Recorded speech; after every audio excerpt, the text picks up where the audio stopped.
Let us pray. Lord, have mercy upon us. Lord, have mercy upon us. Our Father, who art in heaven, hallowed be thy name. Thy kingdom come, thy will be done, on earth as it is in heaven. Give us this day our daily bread, and forgive us our trespasses, as we forgive those that trespass against us. And lead us not into temptation, but deliver us from evil. For thine is the kingdom, the power, and the glory, forever and ever. Amen. Almighty God, who in thy wisdom and goodness has appointed the office of rulers and parliaments for the welfare of society and the just government of men, we beseech thee to behold with thy abundant favor us thy servants, whom thou hast been pleased to call to the performance of important trust in these islands.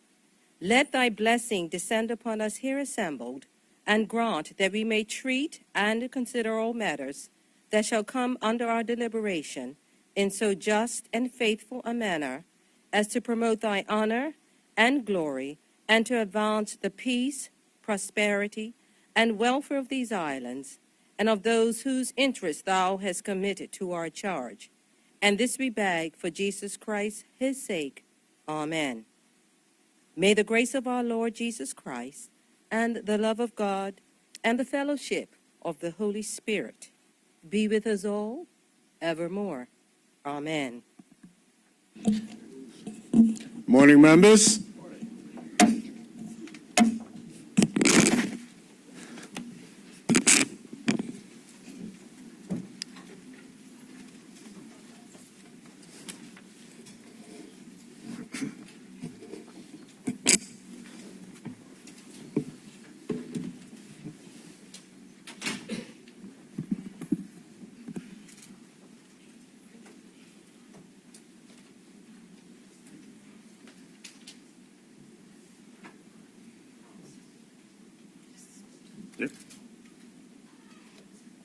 Confirmation of minutes. Members, the minutes of the 14th of February have been circulated. Are there any omissions, corrections? There are none. Minutes will be confirmed as printed. Announcements by the Speaker. We have three announcements this morning. The first is that we've been notified by Member MP Famous that he'll be absent today. And then we have with us this morning, as you'll notice here to my right, a delegation here visiting us from one of our sister islands. We have the Premier from Turks and Caicos. Welcome, Premier Cartwright Robertson. And we have with her the Minister of Education. Welcome to Minister Karen Adams-Malcolm. We'll stretch the Adams because there's a Bermudian connection in there. How's that? But welcome to, and with them we have the Premier's husband and other members of the delegation representing the Ministry of Education. So welcome to Bermuda. They've been here enjoying themselves, doing a little business as well over the last couple of days. And the third announcement is that we have with us this morning Ms. Shashay Butler, who will be observing as a page, who will be working with us from time to time. So she's here observing this morning. Welcome. Messages from the Senate. There are none. Papers and other communications to the House. Minister of Finance. Good morning, Mr. Speaker. Good morning. Mr. Speaker, I have the honor to attach and submit for the information of the Honorable House of Assembly the 2019 National Economic Report. Thank you. Petitions. There are none. Statements by ministers. There's one statement this morning. I believe that's the statement that everyone has been anxiously waiting for. So, Minister of Finance, would you like to present your budget statement for this morning? Thank you, Mr. Speaker.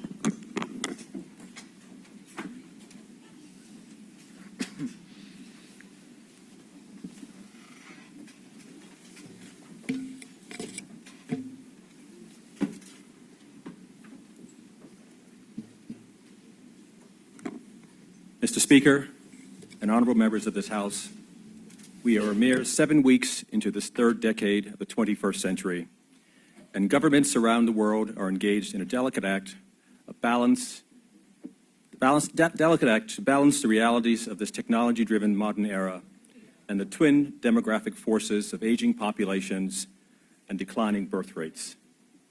Bermuda is no different.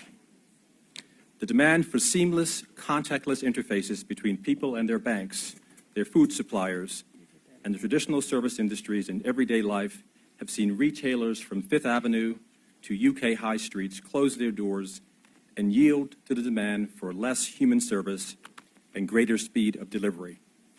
Bermuda is no different. Mr. Speaker, larger, faster aircraft and larger, more luxurious cruise ships have shortened the distance between busy city streets and the sandy, sun-drenched paradises that vacations are made of. Fierce competition rages between destinations from the Maldives to Barbados to secure the luxury tourism market share, and the result is an unending race to remain relevant, providing value for money for a traveler who can genuinely claim the world is their oyster. Bermuda is no different. Young people, men and women of working age, question the fundamentals of economies that seem geared to income inequalities of the past and remain dominated by vested interests determined to preserve their market share at the expense of the very people from whom they profit. Disappointment with the status quo is such that people on whom economies rely to drive activity and growth determine that their fortunes lie somewhere other than their homeland. Bermuda is no different. Mr. Speaker, senior citizens from Las Vegas to London voice their frustration at the paradox of living longer, but being unable to afford the quality of life that increased longevity should bring. Pensions, in far too many instances, strain under the weight of the demands of the aging population and the reduced number of people paying into them because of slow job growth. Healthcare reform descends into a debate spent fending off falsehoods and scaremongering, so precious time is wasted instead of achieving the reduced cost to end users and patients so desperately needed. Bermuda is no different. Mr. Speaker, in the year 2000, only 2 years after an historic general election victory, the late C. Eugene Cox presented a budget statement to this honorable House, a mere 7 weeks into the new millennium. He forecast the change that would be ushered in with these words, and I quote, "The new economy is radically different. Services, information, skills, and to some extent small enterprises will be its cornerstone. It will be difficult to touch, weigh, or measure with a yardstick most of its output, and its most valuable asset will be knowledge and creativity." Mr. Speaker, presenting this statement in support of the estimates of revenue and expenditure for the year 2020-2021 demands of this government that we continue the work required to perfect the accurate forecast of Mr. Cox. This economy is radically different, and we must nurture in our people the knowledge and creativity required from them to drive it and drive its success. Mr. Speaker, I will now focus on the domestic economy. In 2019, we have seen real signs that the Bermuda economy is improving. Many of the economic indicators, such as employment, cruise visitors, visitor spending, and construction activity, increased in 2019, indicating a strengthening of the Bermuda economy. Mr. Speaker, employment and unemployment are the driving forces behind economic growth and stagnation. Over the last years, employment numbers have been positive, and the pace of job growth has been steady, but moderate.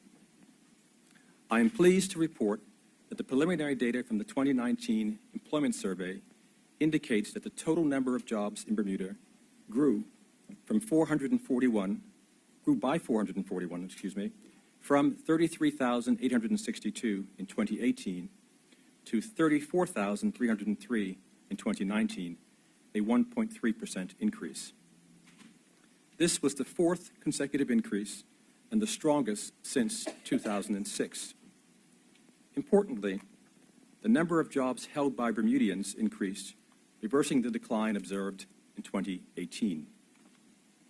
Mr. Speaker, the report also shows that there was growth in the following sectors: hotels, public administration, construction, real estate, business services, education, health and social work, transport and communications, wholesale trade and motor vehicles, other community, social and personal, and most importantly, international business. There were offsets by declines in retail trade repair services, financial intermediation, restaurants, cafes, and bars, among others. In the first 3 quarters of 2019, employment income increased by $75.5 million to $2.72 billion, an increase of 2.9%. This level of compensation represents one of the highest on record. Based on figures released by the Department of Statistics, real gross domestic product, the primary indicator for economic growth, increased by an average of 3.5% in the first 2 quarters of 2019. However, while we are seeing economic growth, this increase is not broad-based, signaling that there is more to be done to ensure that economic prosperity reaches all segments of Bermuda's society. Imports increased by 8.2% over the first 3 quarters of the year to register at $864.3 million. This was driven by an increase in imports of machinery, due in large part to Belco's new power station construction project. Mr. Speaker, the estimated value of construction work put in place increased from $162.2 million in 2018 to $183.3 million over the first 3 quarters of 2019, an increase of 13%.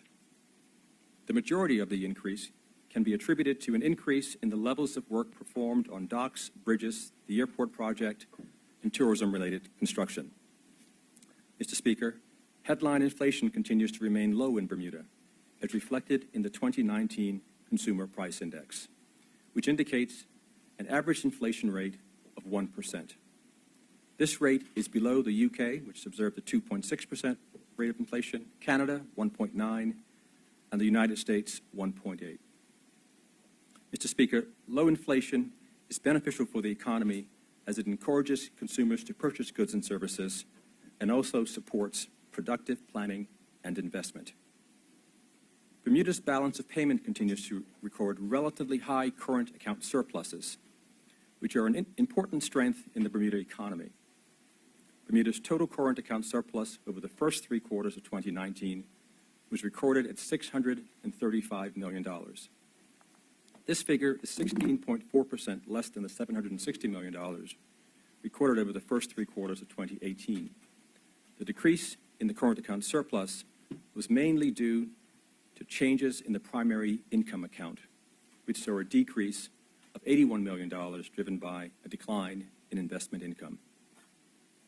Mr. Speaker, recently released tourism figures reveal a growing reliance on cruise visitors to shore up declining air arrivals.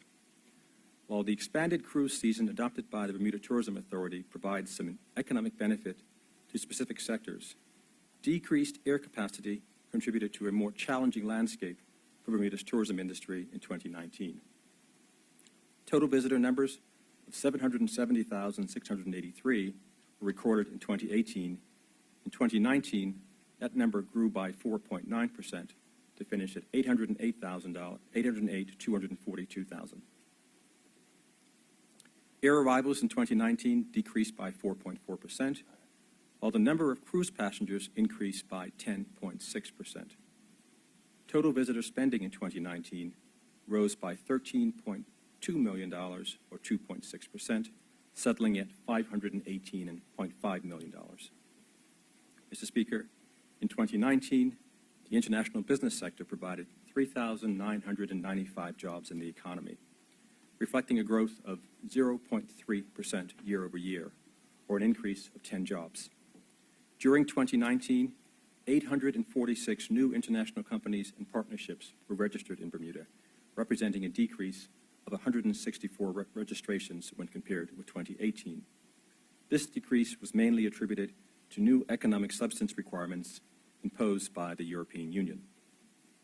Mr. Speaker, over the first 9 months of 2019, foreign exchange earnings of the international companies increased by $59 million to $1.53 billion, representing growth of 4%.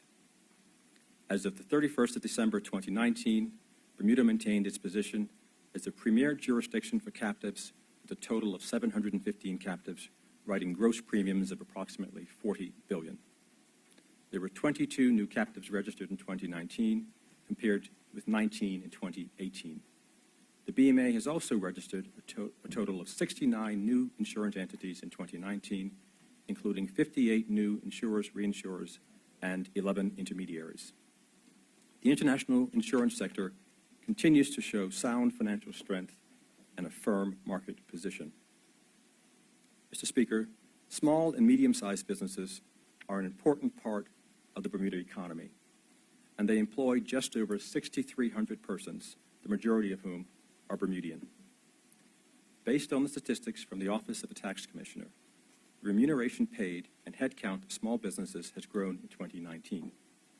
This growth can largely be attributed to the payroll tax concessions provided by the government in 2018 for new small business entrepreneurs. The Bermuda Economic Development Corporation has advised that between the 1st of April and the 31st of December in 2019, 18 new businesses have been approved, creating 27 new jobs. This is a good example of how tax policy can be used to create jobs. In the medium-sized business sector, job growth and compensation have remained relatively unchanged year over year. The government will again use tax policy to promote job creation in this sector of the economy by creating new payroll tax bands between the annual payroll tax thresholds of $200,000 and $500,000. As the new rates will be below the current 7% rate for this sector, it is anticipated that this relief should allow them to expand their employee base.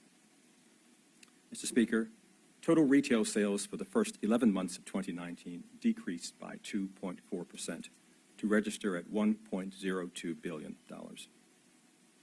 Many of the difficulties being faced by local retail stores are not unique to Bermuda, as many brick-and-mortar stores have found it difficult to compete with mostly web-based businesses like Amazon.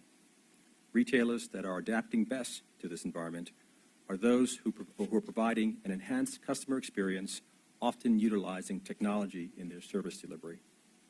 Mr. Speaker, the government is very much aware of this pressure on certain segments of the retail sector, and over the years has provided the following relief: elimination of the employer portion of payroll tax during the months of January, February, and March, customs duty relief measures on capital goods for the renovation and refurbishment of retail stores, and targeted payroll tax relief to retailers whose annual payrolls are greater than $1 million. The government will continue to find ways to assist this important sector of the economy. Mr. Speaker, another important measure that offers an understanding of the strength of consumer spending that is often overlooked is personal consumption. Personal consumption expenditure is a measure of national consumer spending. It tells you how much money residents spend on goods and services. It is an important measure of private consumption expenditure on services which are not covered in the more popular retail sales data that the government releases on a monthly basis. The most recent estimate by the Department of Statistics for household personal consumption are for the first 2 quarters of 2019.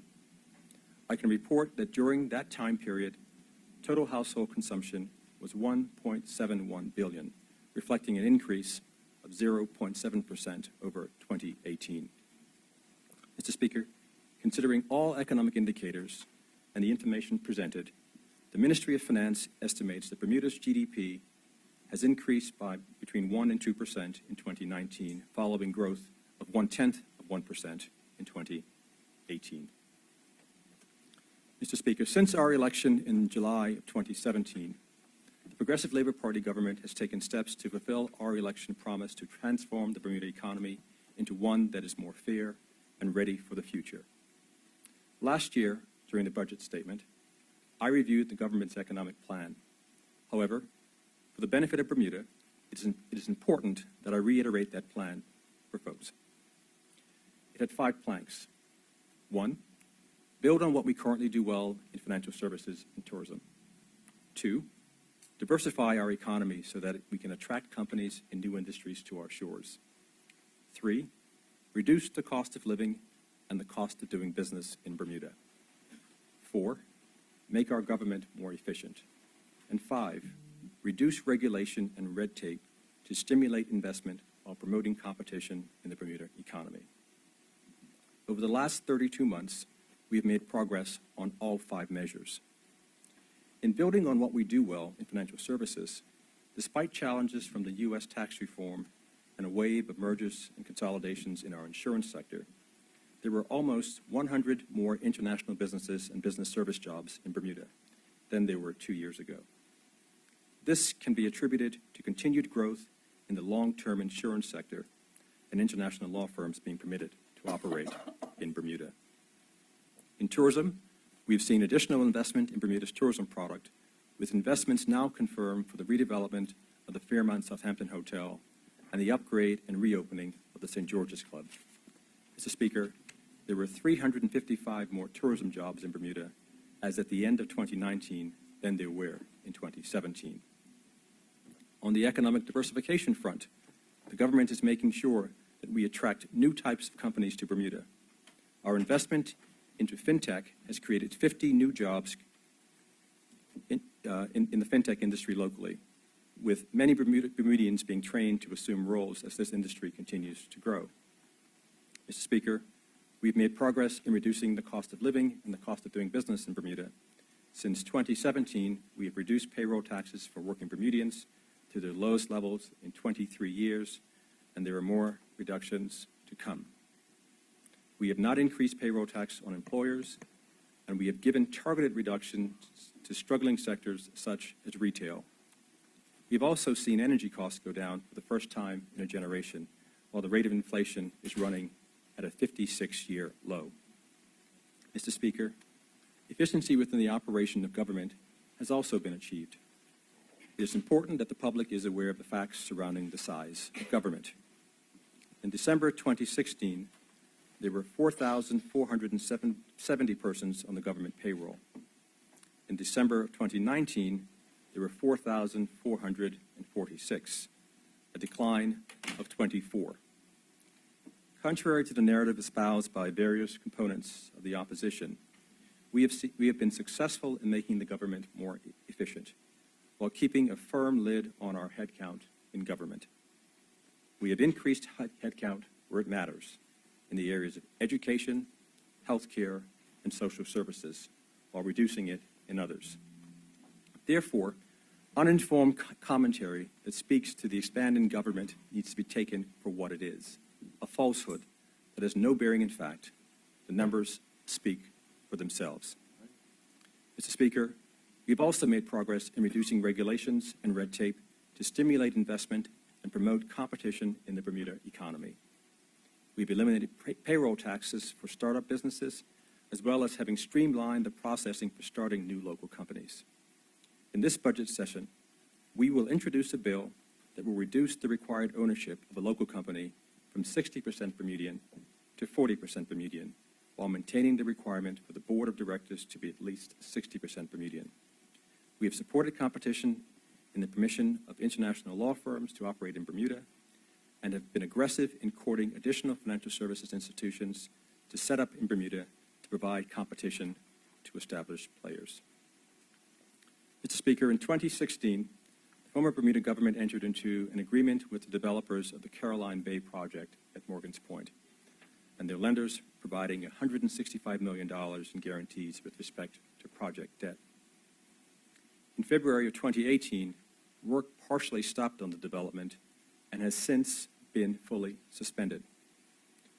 Following receipt of letters containing notices of default from various project lenders in June of 2019 and August of 2019, the government entered into a loan agreement for $200 million with the Bank of N.T. Butterfield & Son Limited and HSBC Bank Bermuda Limited to facilitate the purchase of the interest of those lenders.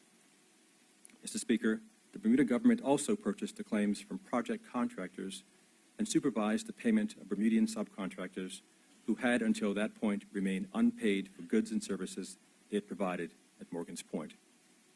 To date, the government has borrowed $182.4 million to make good on its guarantee to to purchase claims owed to contractors and subcontractors associated with the project, and to fund other expenses related to professional services. Mr. Speaker, while discussions with the developer of Caroline Bay continue, it is the intention of this government to protect at all times the interest of the people of Bermuda. Mr. Speaker, tourism continues to lay claim as one of Bermuda's economic pillars, and for at least the last decade, the industry has been in recovery. Now there is cause for guarded optimism that we can grow this industry into one that delivers the value demanded by Bermuda's price point. Plans for the Fairmont Southampton Hotel should significantly upgrade Bermuda's hospitality product, joining new sites like the Lauren, St. Regis, and the Zura. In 2018, Bermuda saw 771,000 visitors to our shores, of which 68.2% were cruise ship arrivals. Like so many of our economic drivers, Mr. Speaker, we must act now to prevent Bermuda from becoming primarily a cruise destination to the exclusion of the longer-staying air visitor. BTA data for 2018 versus 2019 indicate that cruise ship visitors are up 14%, while air arrivals are down 6%. This trend, uninterrupted, will minimize the economic impact Bermuda needs from its tourism industry. The appropriate balance must be struck. Bermuda tourism works best for Bermudians and Bermudian businesses when air arrivals are up and hotels are full. Travelers of all income have increasingly more destinations at their disposal.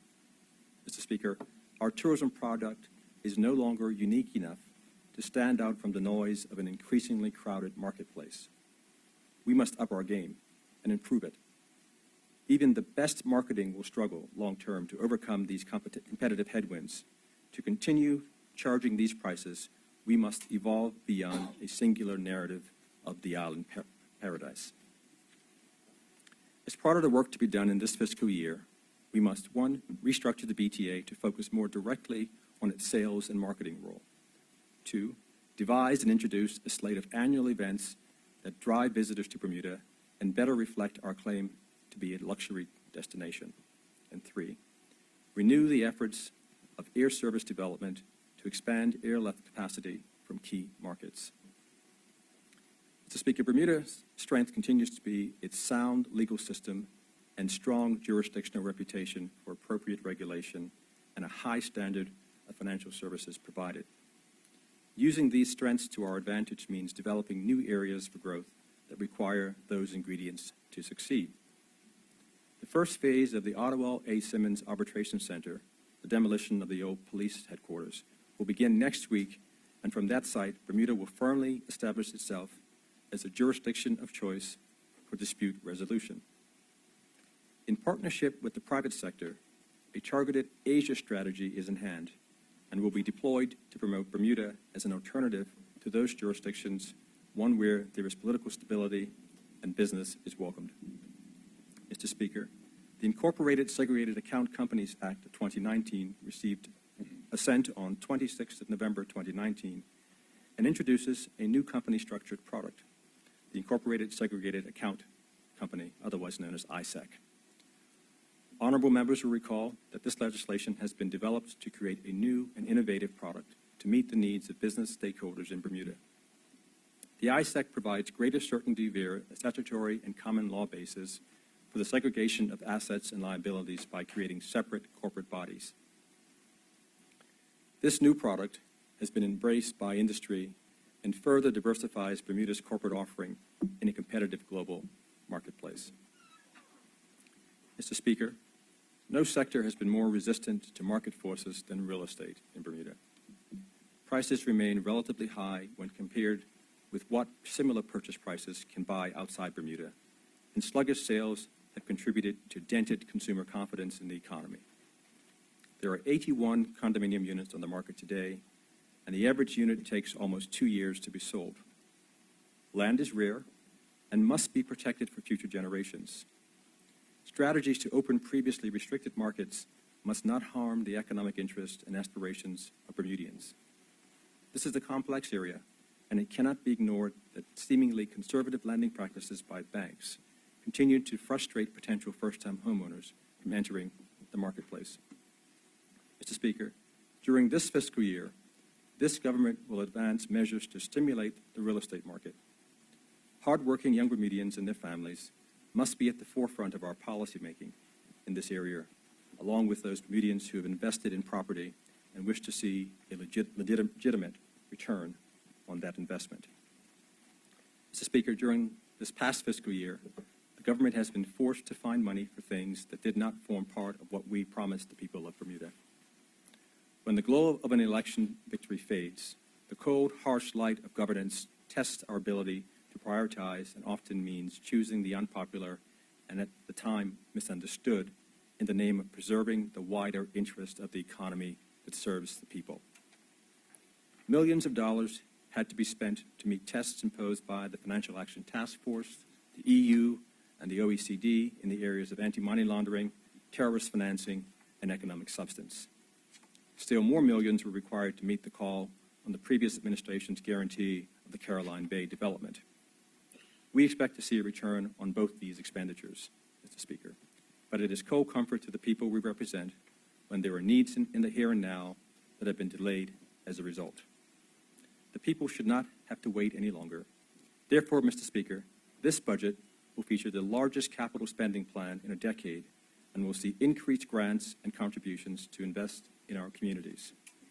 Mr. Speaker, this budget will, 1, provide an additional $1 million in capital spending to support local improvements in the town of St. George and other local communities. 2, provide $2 million grant over 2 fiscal years for the community club development. 3, allocate $1.5 million over the 2 fiscal years to support the development of a fishing cooperative via a shoreside facility at Southside. 4, deliver on the much-needed renovation and move of the Marine and Ports headquarters and workshop. 5, deliver on our promise to take proper care of those young people who have aged out of the DCFS regime but need a base from which to live and work in the community. And 6, deliver on our promise for mental health treatment for currently underserved populations. Mr. Speaker, in that 2000 budget statement, Mr. Cox said in words that apply as much today as they did then. We cannot afford to waste any Bermudian lives and opportunities if they, as individuals, and we collectively as a people, are to progress into the next century with confidence, fulfillment, and prosperity.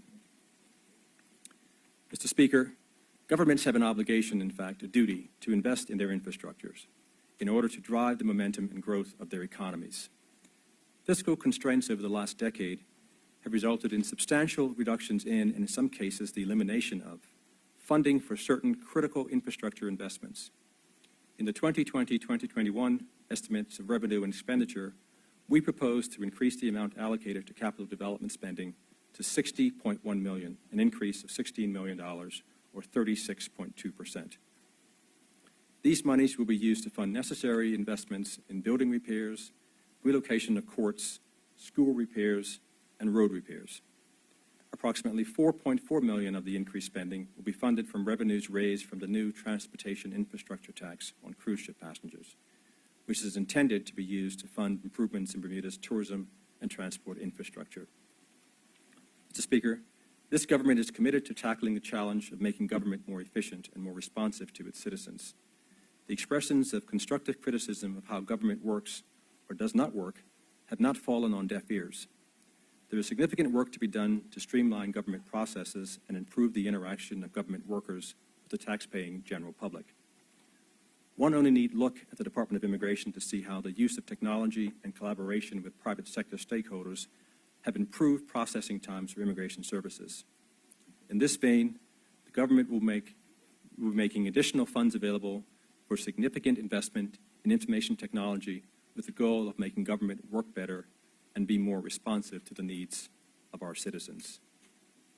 Mr. Speaker, the 2020-2021 budget development cycle saw the reintroduction of zero-based budgeting, which was intended to bring greater discipline to the allocation of limited financial resources that is in line with the government's overall policy initiatives and objectives. Assessments were performed of programs and decisions were made to fund those that were deemed high priorities, thus reducing or eliminating funding for those with limited efficacy or lower priority. Mr. Speaker, the government established an efficiency committee in March of 2018 with the mandate to review the functioning of all government departments and to make recommendations of improvements to operations. The efficiency committee concluded its work at the end of the last fiscal year and submitted its final report in April of 2019. The recommendations contained in the efficiency committee's final report were referred to the various government ministries and departments for further review and implementation. Additionally, some of the recommendations were incorporated into the deliverables under the Government Reform Initiative. Mr. Speaker, as a result of this committee's work, the backlog of unadjudicated stamp duty for property conveyancing in the Office of a Tax Commissioner continues to decrease and collections to steadily increase. Resources, processes, and procedures to strengthen the team at the Office of a Tax Commissioner to ensure payroll tax collection remains in sharp focus and have been addressed. Other efficiency committee recommendations that have been advanced include the completion of a review of the Information and Digital Technologies Department and the establishment of an IT governance policy with a view to moving the overall IT structure from a decentralized silo one to a centralized structure to ensure a more coordinated, efficient, and effective system for the acquisition and maintenance of IT equipment, software, and applications. This is not an exhaustive review. The initiatives mentioned herein are intended to demonstrate the effectiveness of the committee in stimulating active engagement, which has resulted in change initiatives across the service.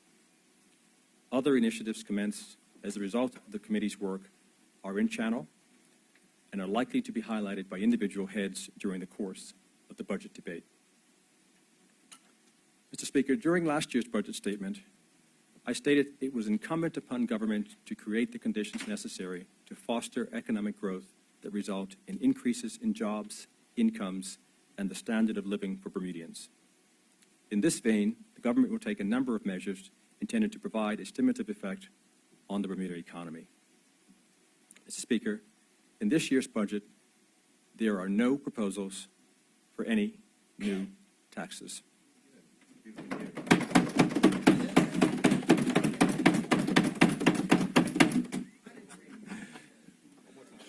One more time. There are no proposals for any new taxes. Instead, the government will make a series of selective tax cuts aimed at reducing payroll taxes for those persons earning less than $96,000, bringing the rate paid in the $0 to $48,000 band of gross taxable compensation to its lowest level ever.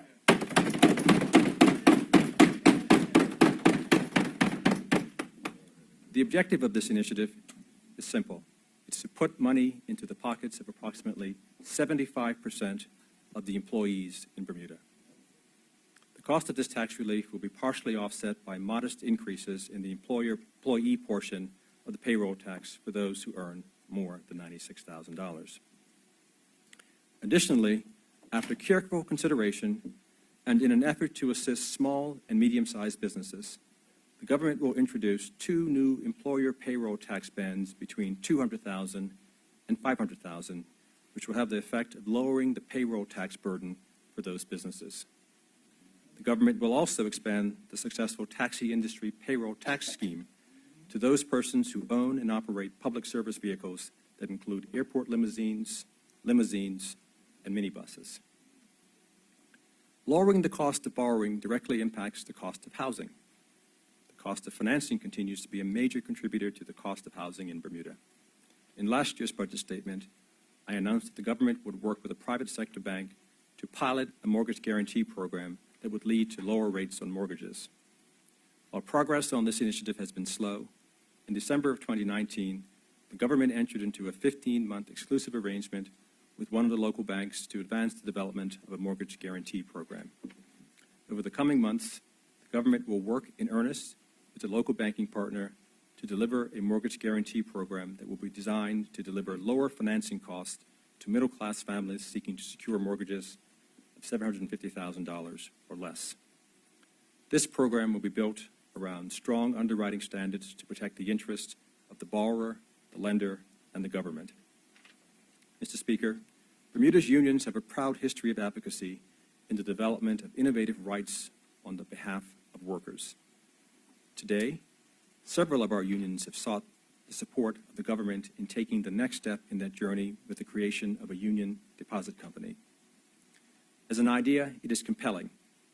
Bermuda's unions represent thousands of workers who are fully employed and collectively represent an existing market for Bermuda's lenders. Many union members are already mortgage holders who have demonstrated an ability to faithfully discharge their obligations. For any bank, a mortgage is a product, and who better to purchase that product from than your own financial institution? Enthusiasm, however, must be matched with responsibility for the public finances. Further, financial institutions must be properly managed with a level of discipline in order to be successful over the long term. This government has determined that in keeping with that best practice, prudent planning is the best next step in this journey. The government will provide assistance of up to $250,000 towards the development of a business plan to determine how a union deposit company might compete in a market with established players.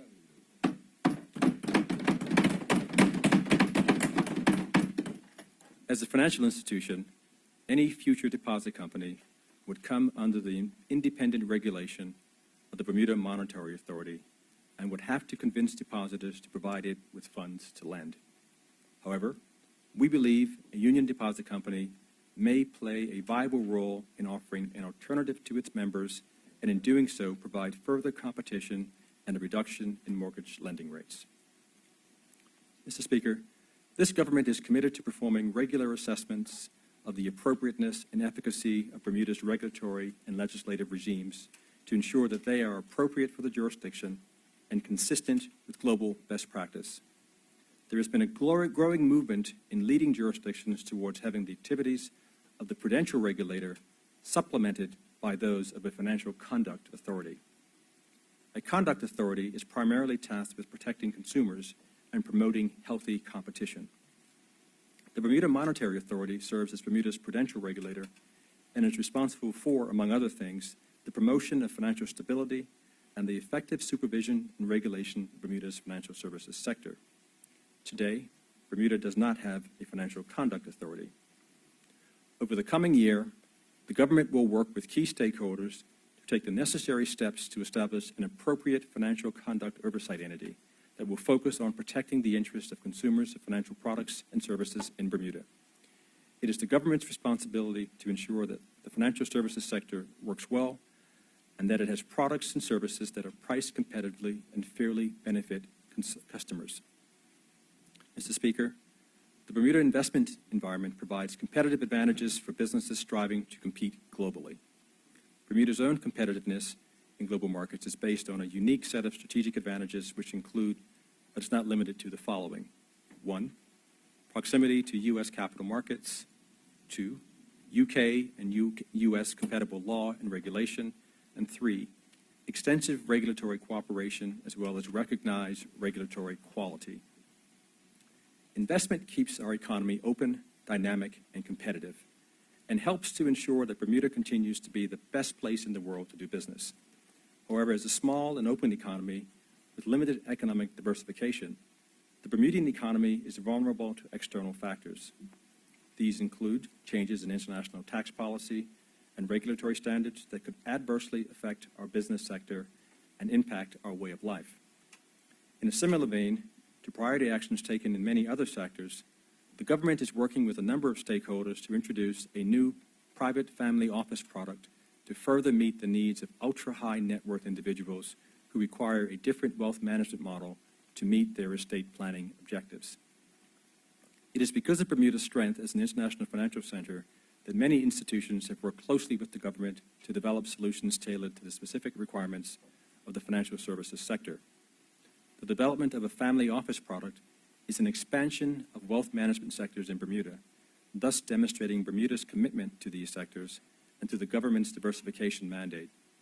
With a broadening of the Bermuda's wealth management product set, there is an expectation that opportunities for Bermudians in this sector will grow. Speaker, at the beginning of the session of this Honorable House, the government pledged to focus on reducing the cost of living for Bermudians. Over the last 15 months, we have made some progress, but there is more that needs to be done. The main contributors to our high cost of living are energy, healthcare, housing, and food prices. The government is committing to reducing energy costs and has supported a number of initiatives. Last year, we funded an LED bulb exchange program which saw thousands of Bermudians participate to reduce their energy bills. Recently, Bermudians saw a reduction in core energy prices rates due to a tough line the government has taken with Bermuda's energy suppliers. Additionally, the government has made it clear to the proposed new owner of Belco that increased costs to the people of Bermuda will not secure our approval.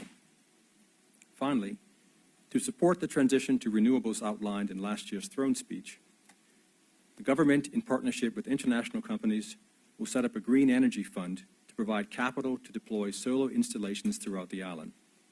The objective is simple: to provide jobs for solar installers and relief from high energy bills. Bermuda can lead the world in renewable energy adoption, and this government will work to make that a reality. Mr. Speaker, the goal of the Bermuda Health Plan is to reduce the amount of money that Bermudians spend on health care.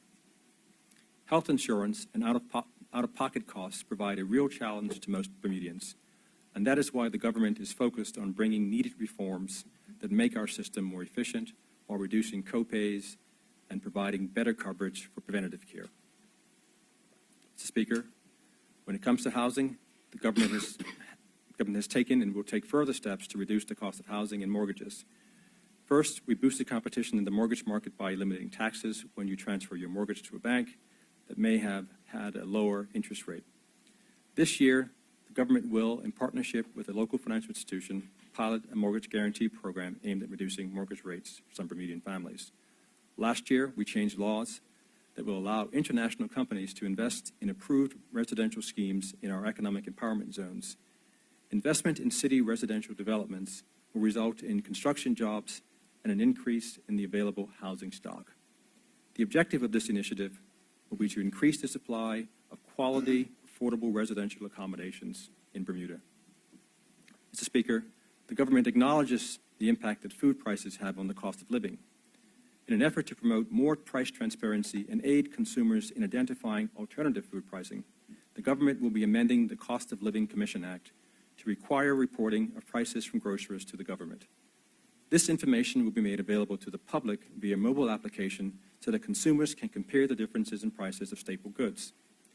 Finally, the government is working to support startup and cooperative companies who are looking to supply food at lower prices by partnering with the Financial Assistance Program to reduce costs not only to taxpayers, but also to the general public.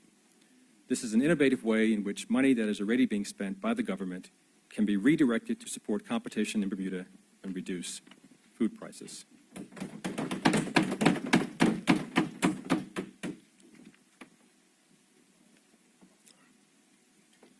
Mr. Speaker, before commenting further in detail on the estimates for the fiscal 2020-2021, it is important that I provide an update on the government's financial performance and the forecast for the current financial period. The forecast of the current year's financial performance is the base from which the budget for fiscal 2020-2021 is formulated. Mr. Speaker, the government is forecast to earn $1.111 billion in revenue in 2019-2020. This is a $7.5 million, or 0.7% less than the $1.118 billion in the original estimate, and is due mainly to lower than expected stamp duty, hotel occupancy tax, and fees for the sale of land to non-Bermudians. These amounts were partially offset by a higher collection in payroll tax. The projected 2019-2020 operating expenses for the government are $940.2 million, or 10.3 or 1.1% higher than the $929.9 million originally budgeted. This was primarily due to a strategic decision to provide financial support of $3 million to secure winter air service from New York and Boston, and subsidy funding of $7.8 million for the Bermuda Hospitals Board as part of the block grant provided to the hospital in relation to the reform of health care. Mr. Speaker, Included in total operating expenses is a 2.5% salary increase awarded to some public officers. As this amount was unbudgeted, departments have had to find savings from within their existing budget allocations. Revised capital expenditures for the year are predicted to come in at $66.1 million, or $1.3 million above the budget of $64.7 million. This increase was due to a delay in the receipt of new buses and additional grant funding provided to the National Sports Center to resurface the track in anticipation of the Carifta Games being held in Bermuda in April of 2020. Debt service costs for 2019-2020 are forecast to be $2.7 million above the estimate of $116.5 million. This is due to interest and facility fee costs in relation to the borrowing incurred to make good on the Caroline Bay guarantees by purchasing the interests of the Tranche B and Tranche C lenders for the project. Given the factors outlined above, the revised estimate of the overall deficit is $14.6 million, $22 million more than the $7.4 million surplus that I projected last year. Mr. Speaker, while I'm disappointed at this outcome, the reality is that budgets are dynamic funding plans that are subject to unanticipated events. There's a reason these are termed estimates. Considering the increased complexity of government, on occasions we have to facilitate additional funding for under-budgeted and or unanticipated additional expenditures that may arise during the year, such as the Caroline Bay situation. During this fiscal year, $180 million of private placement notes matured and were paid off from the sinking fund, which reduced interest expense on an annual basis by $12.1 million. Conversely, the government had to draw $182.4 million to meet its obligation for the Caroline Bay project and may have to borrow another $14.6 million to fund the projected deficit for fiscal 2019-20. With regard to the Caroline Bay project, while the government has a legitimate expectation to recover these costs, they had to be funded by either new borrowing or using funds from the consolidated fund. Mr. Speaker, for the remainder of this fiscal year, the government will continue to look for savings to offset the above-mentioned overages, and the Ministry of Finance will exercise prudent management of funds to ensure that we do not incur any additional borrowing. Therefore, on 31 March 2020, net debt will stand at $2.658 billion. The sinking fund is projected to be approximately $38.9 million in balance at the end of 2019-2020. Mr. Speaker, the 2020-21 national budget allocates $1.141 billion in total spending over the next 12 months.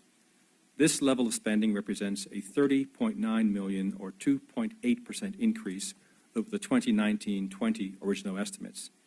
Revenues are forecast to rise by a modest 0.3% or $3.7 million, and the current account balance before interest on debt and capital expenditure is budgeted to be a surplus of $186.6 million. The current account balance after interest is also projected to come in at a surplus in the amount of $65.2 million. This represents a slight decrease in the current account surplus of $6.9 million when compared with the 2019-20 budget. Given the above, Mr. Speaker, the government plans to run a deficit of $19.8 million. The projected current account balance, excluding debt service, indicates whether revenue can support the day-to-day running of government, excluding interest on debt and capital expenditures. This year's budget, with the current account surplus of $186.6 million, has sufficient revenue to cover not only the day-to-day running of government, but also the interest on debt. Mr. Speaker, the government anticipates long-term borrowing in this fiscal year of $19.8 million. This borrowing will be used to fund a portion of the capital expenditures and is in line with one of our fiscal rules that net borrowing can only be considered to finance capital spending. Mr. Speaker, as of 31st of March 2021, it is estimated that gross public debt will stand at $2.717 billion, and debt net of the sinking fund will be $2.678 billion, $72.4 million below the debt ceiling. Mr. Speaker, the revenue estimate for 2020-2021 is $1.122 billion, a modest 3.7 or 0.3% higher than the original estimate for the previous year.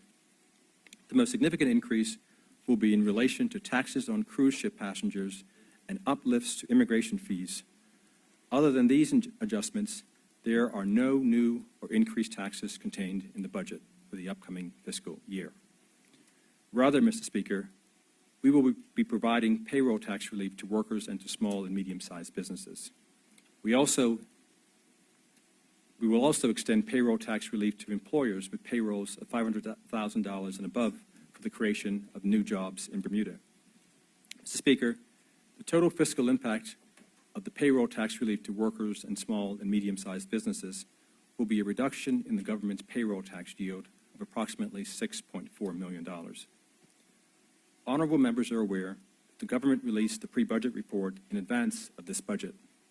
The pre-budget report provides an opportunity for stakeholders such as businesses and social groups to understand and comment on options for the next budget. This can give stakeholders confidence that the government's budget policies are grounded in longer-term fiscal and budget strategies. In addition, the report contains some policy options that were under consideration by the government. I would like to thank all stakeholders who provided submissions during the consultative pre-budget process. It is an example of the approach this government will take to ensure that we conduct our business in an open and transparent manner.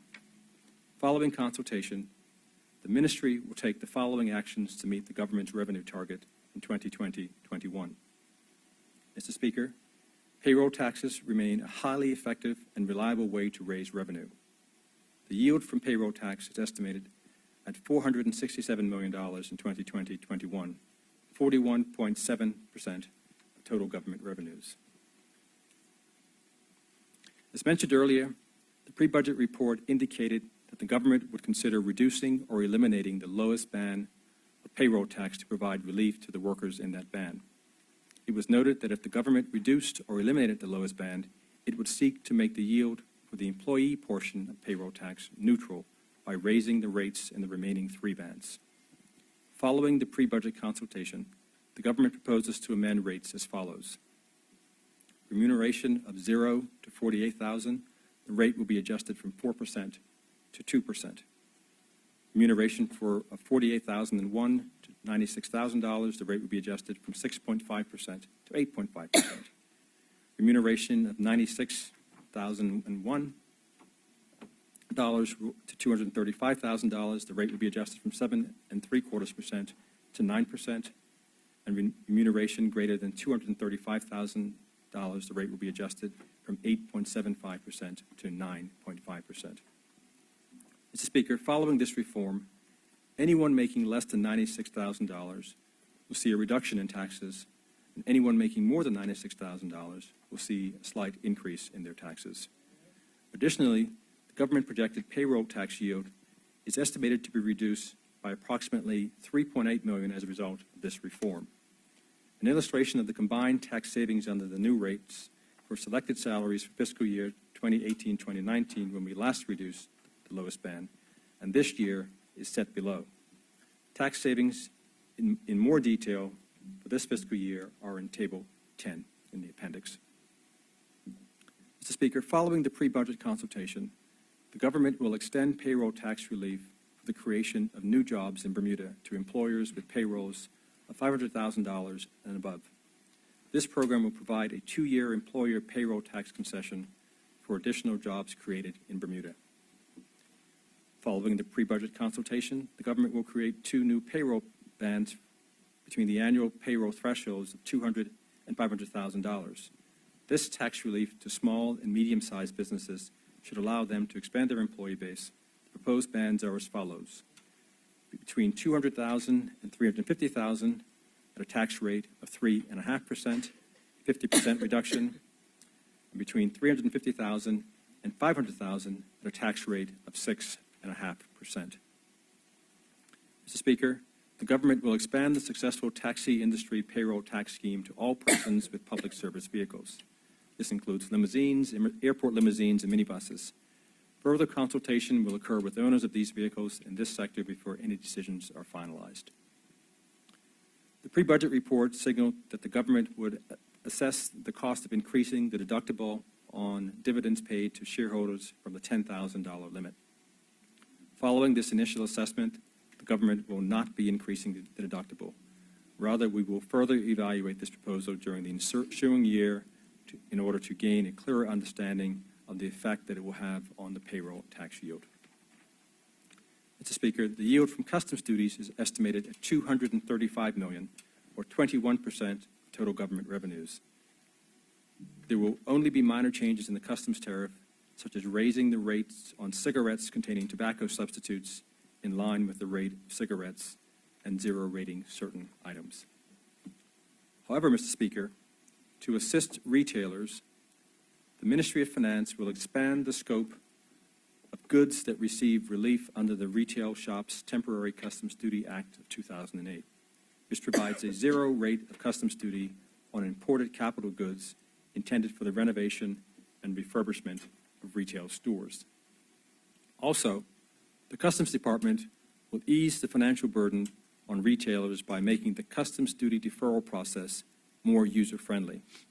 This will assist retailers with their cash flow, as customs duty will not be paid upfront, but rather after they have sold at least a portion of their goods. Appropriate checks and balances will be put in place to mitigate the risk of non-payment of deferred duty. Mr. Speaker, poor health choices in Bermuda, among other things, contribute to our collective high health care costs.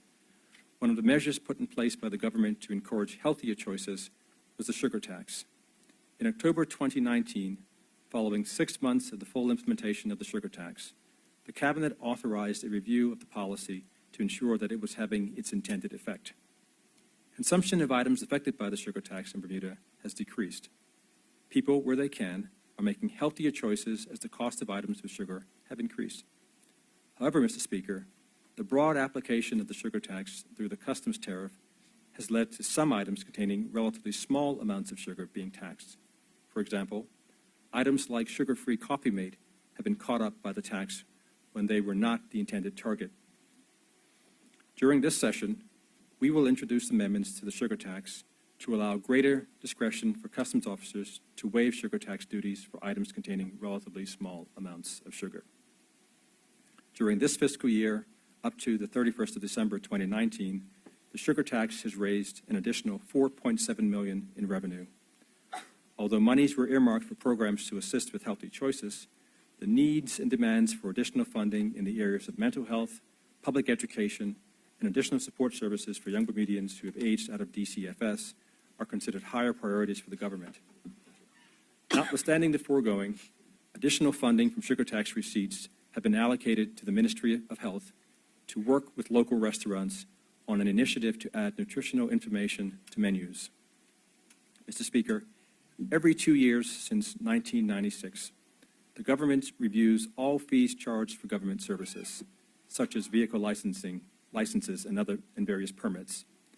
The last biannual review of government fees was conducted in 2008, when fees were increased generally by 5%. Although this is the year in which these increases were due, this government will not add to the cost of government services for the people of Bermuda. So for the first time in 24 years, I'm happy to let the people of Bermuda know that the government will not be asking you to pay more to license your car.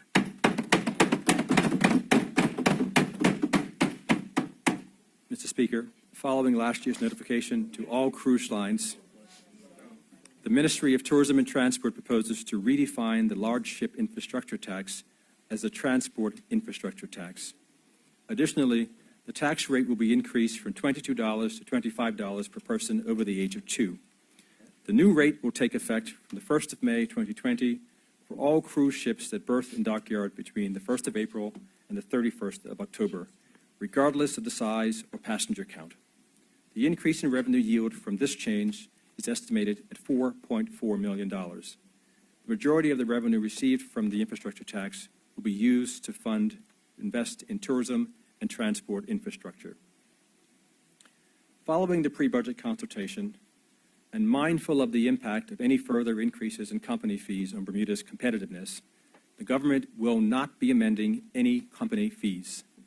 Mr. Speaker, the Registrar of Companies is actively going through a transitional period. Consequently, Mr. Speaker, to keep in step with the modernization of the department, the Registrar has undertaken to perform a complete and holistic review of the department's corporate fee structure. Mindful of the comparative considerations of our competitive jurisdictions and Bermuda's intention to continue attracting premium entities, and balanced with the understanding that effective regulation of any jurisdiction brings inevitable cost, the approach will be measured in contemplation of all of the factors that impact industry and Bermuda's economic framework.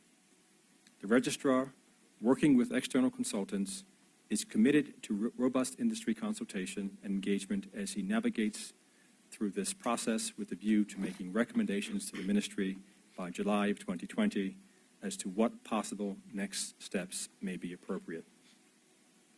Mr. Speaker, after considering the Tax Reforms Commission's recommendation to increase the yield from immigration fees, the government will increase all immigration fees by 5% to ensure there is reasonable cost recovery for the provision of various services offered by the Department of Immigration. The pre-budget report signaled that the government was considering levying a tax on professional services provided by non-Bermudian businesses to local and international companies. Following consultation, the government will not introduce this tax.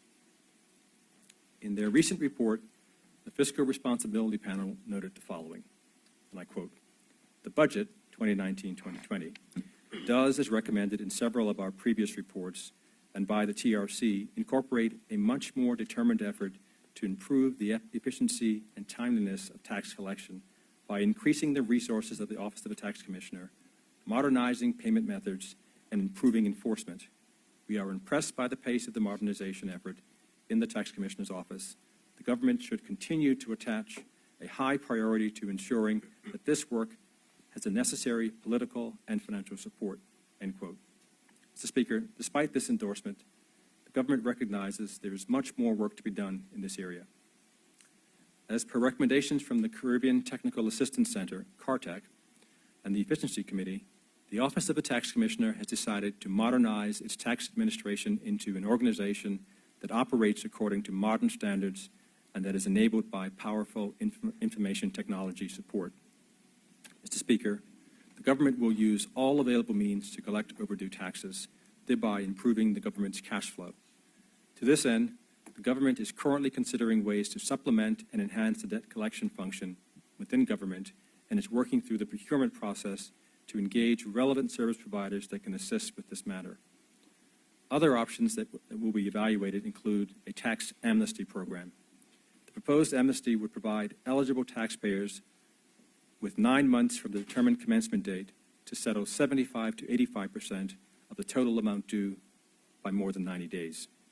The remaining 25% to 15% will be forgiven. Finally, the government will assess the feasibility of factoring our accounts receivable. Mr. Speaker, factoring is a financial transaction and a type of debtor finance in which a business or government sells its accounts receivable to a third party, called a factor, at a discount. A business will factor its receivables to meet its present and immediate cash needs. Mr. Speaker, too much of the OTC's time and resources are devoted to processing manually filed tax returns. A new policy was implemented on the 1st of April of 2019 for taxpayers of gross annual payrolls in excess of $500,000 per year. It was made mandatory for taxpayers over that threshold to file electronically using the e-tax system, starting with the quarter ending June of 2019.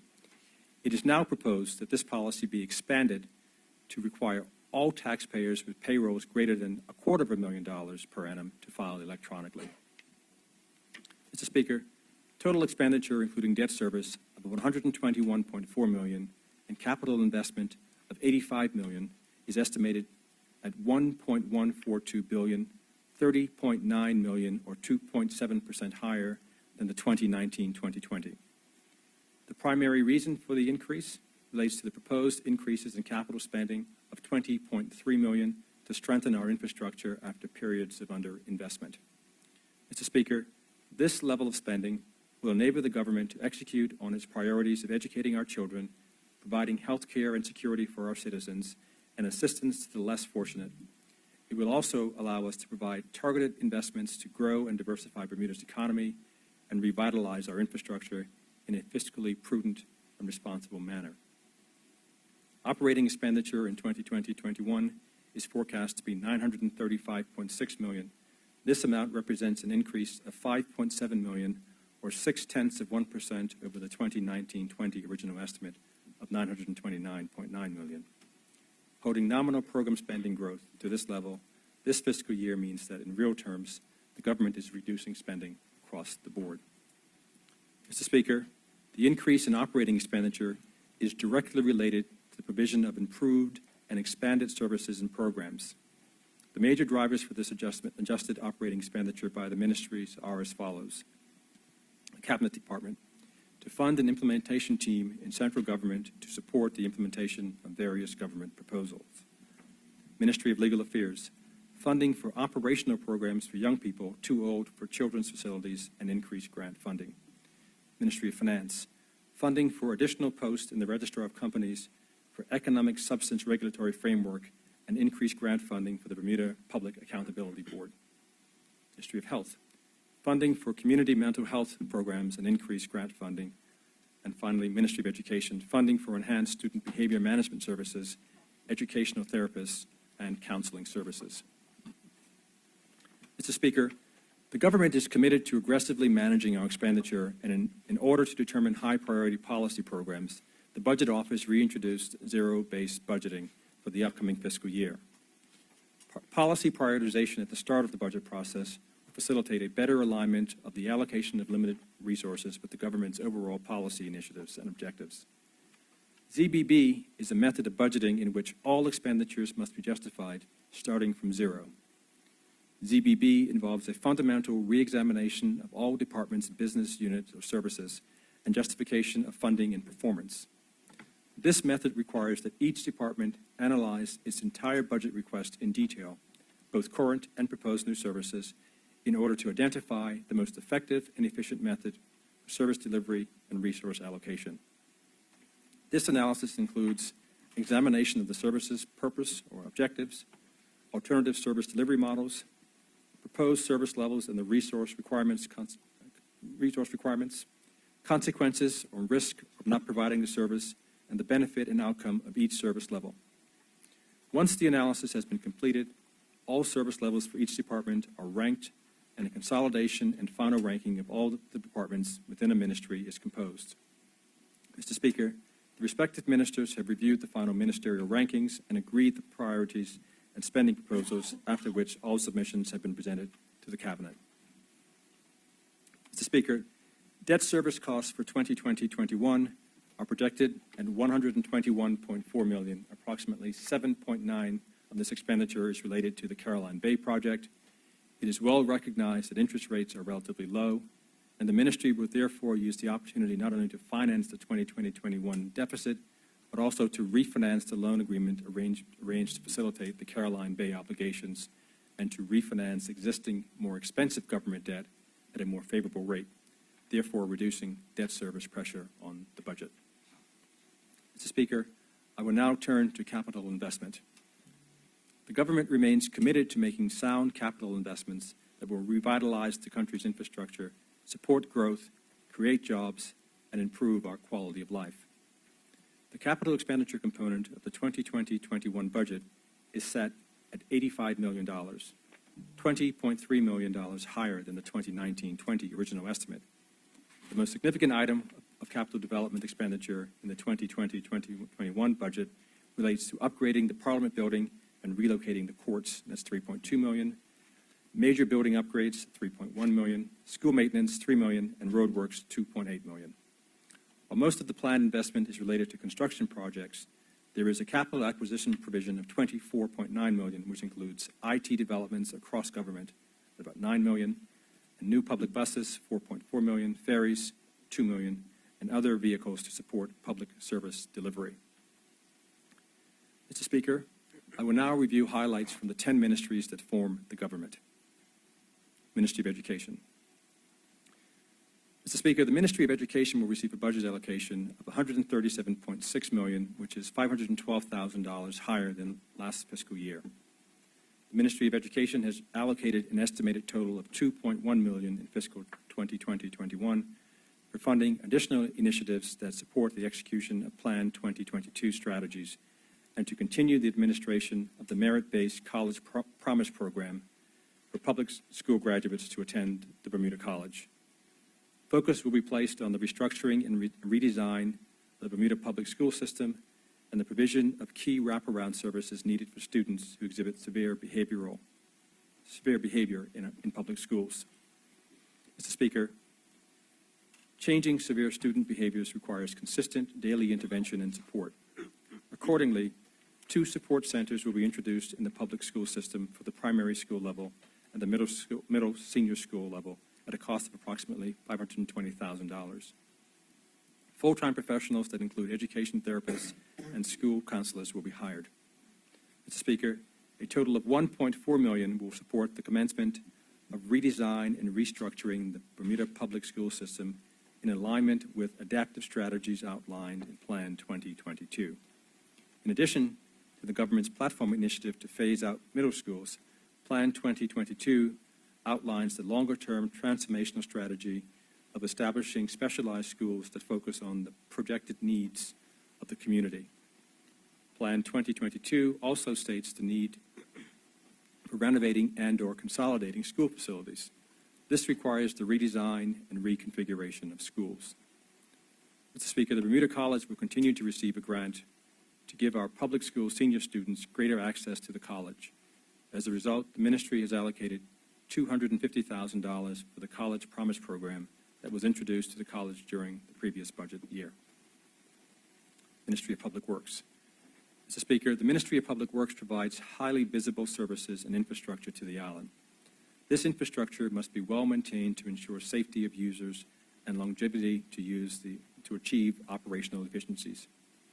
The ministry provides the stated services and infrastructure through its 6 departments and has budgeted to spend $41.2 million in capital development, inclusive of grant funding to Quangos, $3.4 million in capital acquisition, and $73.3 million in operations in 2020-21. The ministry's current expenditure allocation is the same as the last fiscal year.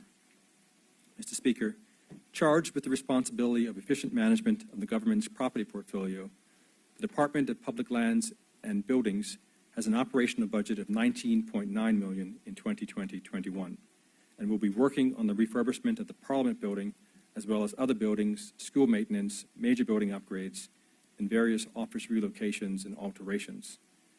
The Department of Land Valuations maintains an accurate and up-to-date valuation list of all properties in Bermuda for land tax purposes, including the quincennial revaluation of those properties in accordance with the Land Valuation and Tax Act of 1967.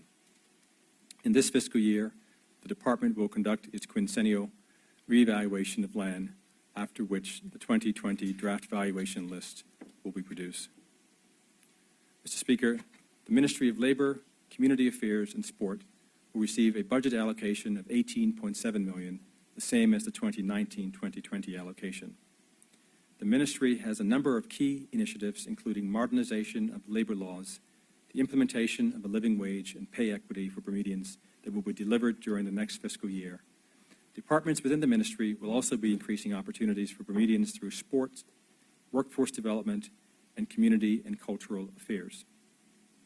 The Department of Workforce Development will be increasing opportunities for Bermudians with an increase in budget for scholarships of $100,000 to $450,000 and an increase in budget for apprenticeships by $25,000 to $420,000.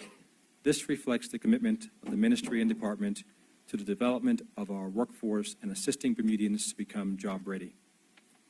Mr. Speaker, the Ministry of Health's budget for next year will be $243.3, which is an increase of $1.9 million. The Ministry of Health leads the country's health system to promote and protect Bermuda's health. The ministry is comprised of 5 budget heads that fund 7 departments, 2 Quangos, and 29 boards, councils, and committees. Together, these entities work to improve the quality, access, and sustainability of health services. The Ministry of Health's budget is among the few that has received additional funding for the upcoming fiscal year, 2020-21. This increase reflects the government's recognition and commitment to the fragility of some of our health services and funded programs and the significant value health plays in Bermuda's economic growth. This increase will assist in providing new community mental health services and increase funding to senior care facilities. Mr. Speaker, the Ministry continues to address the need of adults with intellectual disabilities and mental health problems, some of whom have no next of kin and therefore need the care of the state. Currently, the Ministry has to care for 2 individuals in overseas institutions as there is no local capacity to meet their disability or mental health needs, respectively. One individual costing $256,000 per year and the other approximately $350,000 in the upcoming year. These are just examples of the extraordinary circumstances dealt with by this ministry, which is charged with a significant mandate over a sector that consumes 11% of the country's GDP and represents the largest government budget. This is money well spent, however, because the health budget is not just expenditure. It is an investment in the economic prosperity of the country, which requires a healthy, productive, and economically active population. Mr. Speaker, the Ministry of Finance, excluding debt service, is provided with a budget of $105.1 million, an increase of $750,000, or 0.7%. The majority of the Ministry of Finance's allocation, $84.7 million, or 81%, relates to non-discretionary expenditure, which includes an estimate of government's overhead and payments made under the Program for War Veterans. The bulk of the increase in the ministry's budget has been allocated to the Register of Companies. These funds will primarily be used for additional resources required to monitor and enforce Bermuda's economic substance regime in line with the OECD standards. Additionally, the ROC has embarked upon implementation of a new IT registry system. Phase 1 of the system, which deals with economic substance, will be rolled out before June 2020, with the other phases being finalized later in 2020. Mr. Speaker, Bermuda continues to face a number of external tax and regulatory threats. These threats pose a real and present danger to our economy.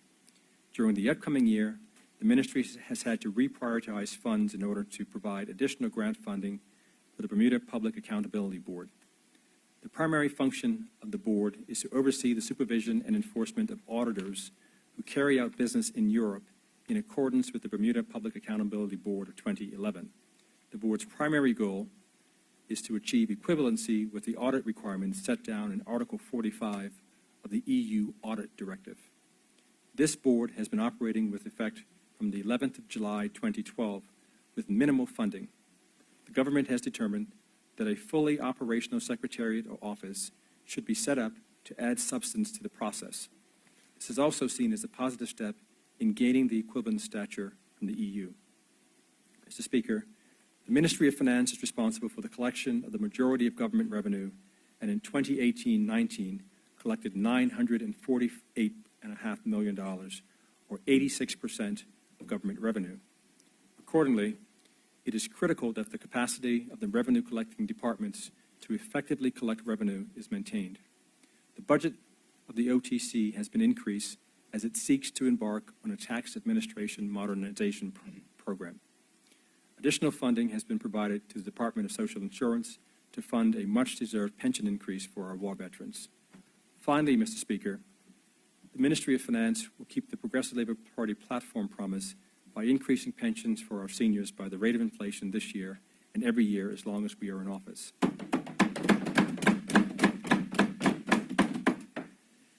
The Cabinet Office departments will receive a budget allocation of $48.2 million, which is $2.2 million or 2% higher than in 2019-20.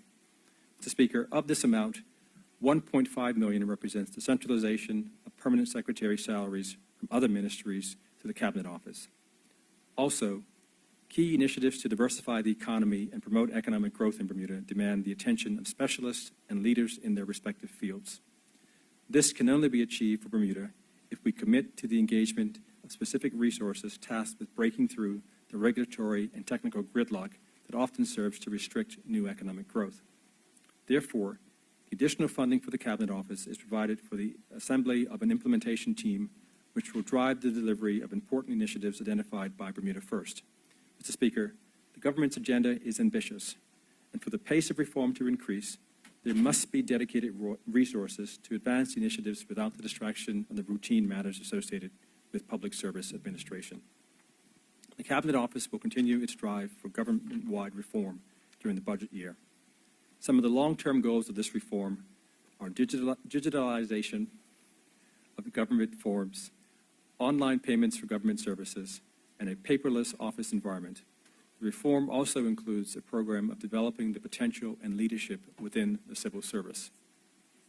Mr. Speaker, the Post Office will continue its phased installation of systems that will enable it to provide enhanced services and products to the public, such as accepting payments for various government services at its different locations. The Post Office is also looking to enhance its courier service capabilities with a view to providing a reliable, competitive, and cost-effective parcel delivery service. The Post Office is in the second of three phases of this implementation, with the results being vastly improved services and offerings. As recently announced by the Honourable Premier, a new department to be called the Economic Development Department will be established during this new budget year. The Cabinet has already approved the creation of this department, and this fiscal year will see its structure put into place with the redeployment of staff in the Business Development Unit, the FinTech Unit, and the Department of Information and Communication Technology. The primary aim of this new department is to advance the sustainable growth, development, and diversity of our economy.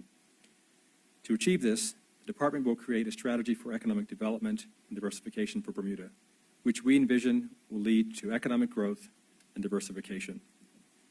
Mr. Speaker, the Department of Information and Digital Technology will be allocated capital funding for several systems upgrades. These include telephone systems upgrades, portal upgrades, and digitalization of a variety of services. In addition, funds will be spent on systems upgrades to accommodate growing business demands across government. The BEDC will receive a capital grant of $1 million towards the establishment of the Uptown Development Authority. The mission of this BEDC subsidiary will be to implement the new Northeast Hamilton Development Plan and drive residential development projects in Northeast Hamilton. Speaker, the budget for the Ministry of Tourism and Transport will remain at $88.3 million in the upcoming fiscal year. In addition to funding the Departments of Transport Control, Public Transportation, and Marine and Port Services, the Ministry provides grants to the BTA and the Bermuda Airport Authority. Mr. Speaker, the National Tourism Plan, which was released in 2018, set out a multi-year roadmap for our aspirational future for tourism by providing a collaborative way forward from infrastructure improvements to greater year-round visitor balance and greener, more sustainable approaches. The BTA will work with its partners and stakeholders to achieve the aim of the National Tourism Plan. The 2020-21 budget for the BTA of $22.5 million has been maintained at the same level as 2019-2020. However, as noted earlier, the pending restructure of the BTA may cause some of this grant to be redirected as a result of the restructuring. As mentioned previously, the Ministry of Tourism and Transport advised the cruise ships of the implementation of the new transport infrastructure tax. The large ship infrastructure tax has been repealed. The bulk of these increased taxes will be allocated to the refitting of government marine vessels and the purchase of public transportation infrastructure. Mr. Speaker, recognizing the critical importance of air service for Bermuda's economic and social well-being, the Ministry of Tourism and Transport continues to collaborate with the Bermuda Tourism Authority, the BAA, Bermuda Skyport Corporation Limited, and other key stakeholders to develop and implement a comprehensive air service development strategy for the island. The goal of this strategy is to attract, expand, and maintain a sustainable air service that meets Bermuda's diverse and evolving needs. This government has set aside $1.2 million in the upcoming financial year to support credible, commercially viable air service opportunities that align with our strategic priorities. Additionally, this government remains committed to ensuring all community partners play their part to support air service development for the island.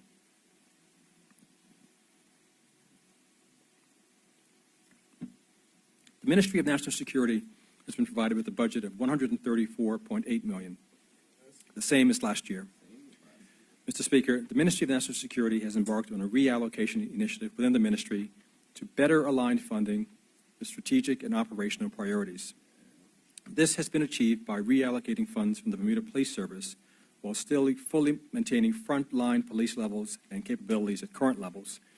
In particular, the department will benefit from more than $1 million in savings as a result of lower costs for its public safety radios. The ministry has prioritized an increase for the Royal Bermuda Regiment to launch the Bermuda Coast Guard. Additionally, funding for maintenance has increased at the Department of Corrections.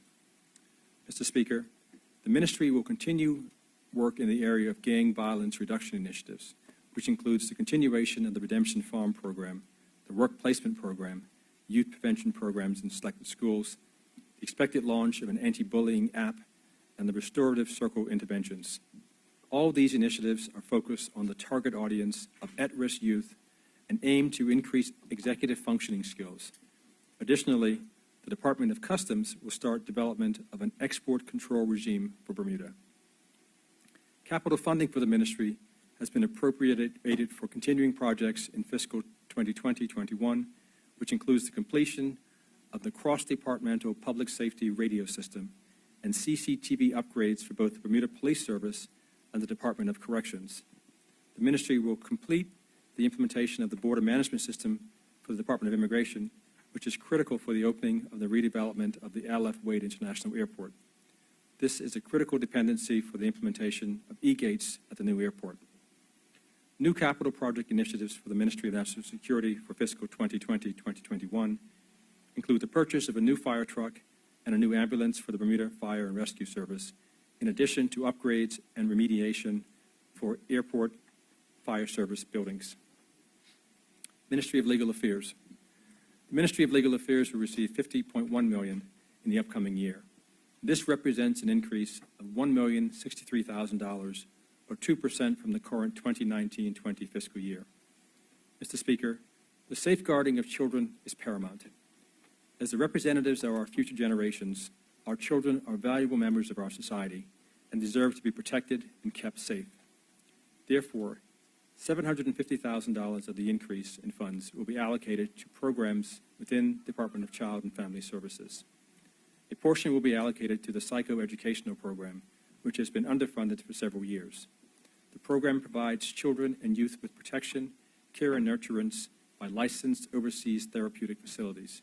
It was developed to focus on children who could not be effectively treated in Bermuda or those who had exhausted all available local therapeutic treatment services.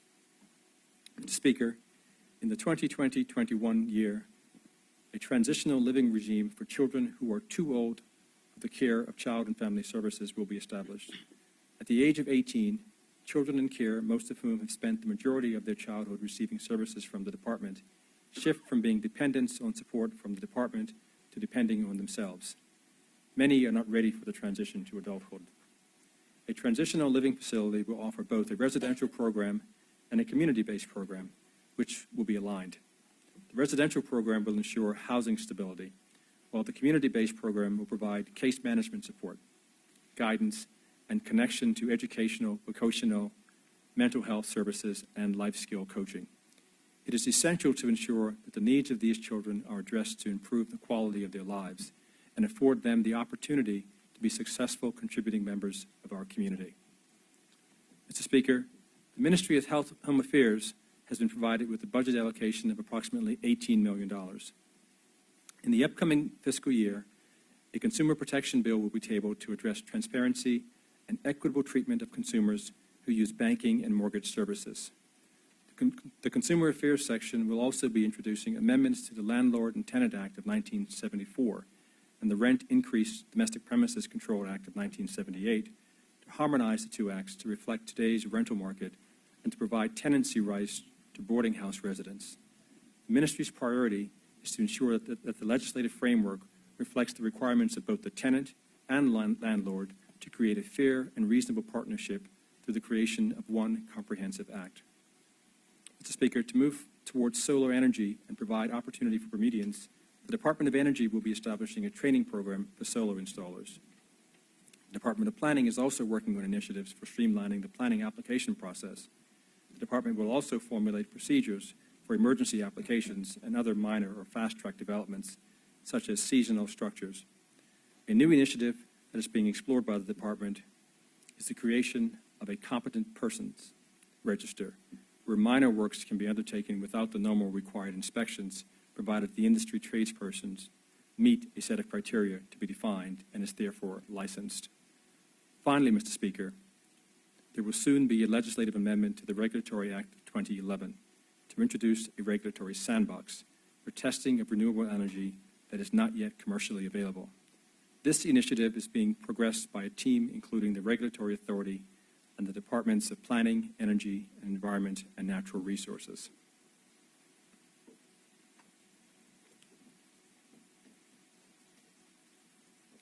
Mr. Speaker, at the dawn of this new decade, the promise of the 21st century remains unfulfilled for too many Bermudians. A generation now knows austerity as the new normal. The governments they have known in their lives thus far have used numerous terms to explain or justify the inability of Bermuda to shed the constraints imposed by a global economic downturn that started in 2008.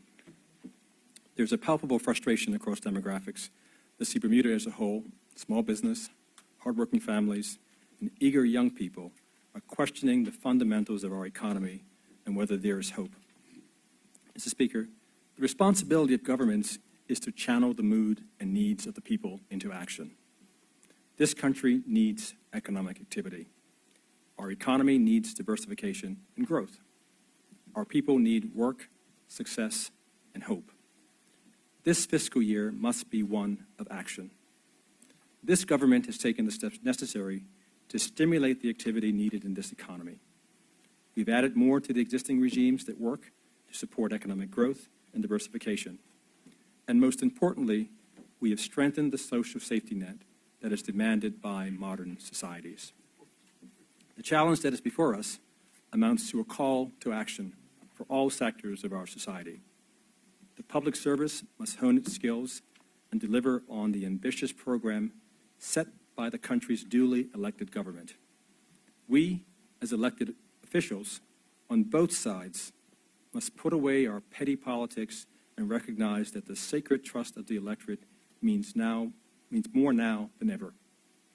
Businesses must treat employees fairly, paying wage deductions in support of payroll tax, social insurance, pension contributions, and health insurance premiums as required by the law of the land. Those who have more must reach back and bring along those who have less. Young people must commit to excellence and to sharing that excellence to build the country they want to see. Mr. Speaker, this call to action brings to mind the words of an African proverb. If you wish to move a mountain tomorrow, you must start lifting stones today. Our commitment to leadership is to do just that. We will lift up people, we will empower people to lift up themselves and others, and we will build that fairer and better Bermuda on which our people are counting. Mr. Speaker, I am pleased and humbled, therefore, to present for the consideration of this honorable House the estimates of revenue and expenditure for fiscal 2020-21. Thank you, Mr. Speaker.